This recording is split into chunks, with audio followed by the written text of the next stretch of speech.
రాజన్న సిరిసిల్ల జిల్లా రుద్రంగి మండల కేంద్రంలో ప్రెస్ క్లబ్ కార్యవర్గాన్ని శనివారం రోజున ఏకగ్రీవంగా ఎన్నుకున్నారు.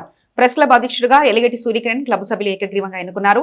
ఉపాధ్యక్షుడిగా ఎలిగేటి ప్రతి, ప్రధాన కార్యదర్శిగా ఆకుల గంగాధర్, కోశాధికారిగా పోగుల మోహన్, సలహాదారుడిగా తుమ్మనపల్లి శ్రీనివాసులను ఏకగ్రీవంగా ఎన్నుకున్నట్లు ప్రెస్ క్లబ్ సభ్యులు తెలిపారు. ఈ సందర్భంగా నూతన అధ్యక్షులు ఎలిగేటి సూర్యకిరణ్ మాట్లాడుతూ పాత్రికేయుల సమస్యల పరిష్కారం కోసం కృషి చేస్తానన్నారు. నూతన మండలంలో ప్రెస్ క్లబ్ భవన నిర్మాణంతో పాటు పాత్రికేయులకు అక్రిడేషన్ కార్డులు, ఇండ స్థలాల కోసం కృషి చేస్తున్నారు. అనంతరం మండల ప్రజలకు నూతన సంవత్సర శుభాకాంక్షలు తెలియజేశారు. ఈ కార్యక్రమంలో ప్రెస్ క్లబ్ సభ్యులు నంద్యాడపు అంజయ్య, బింగిశెట్టి వెంకటేష్, కుర్మాచలం సత్యనారాయణ, సుడిగేపు పరశురాంతో పాటు పలువురు పాల్గొన్నారు.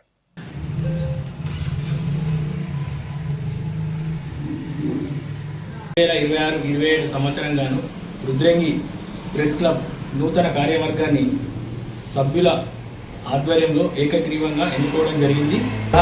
అధ్యక్షునిగా నన్ను, ఉపాధ్యక్షునిగా ఎలిగేటి ప్రదీప్, ప్రధాన కార్యదర్శిగా ఆకుల గంగాధర్, కోశాధికారిగా పోగుల మోహన్, ముఖ్య సలహాదారునిగా తుమ్మనపల్లి శ్రీనివాసులను సంఘ సభ్యులు ఏకగ్రీవంగా ఎన్నుకోవడం జరిగింది.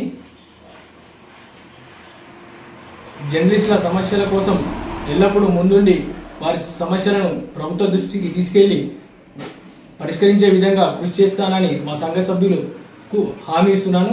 అలాగే ప్రజల సమస్యలకు ప్రభుత్వం దృష్టికి తీసుకెళ్లేలా అన్ని విధాలా కృషి చేస్తానని తెలుపుతున్నాను.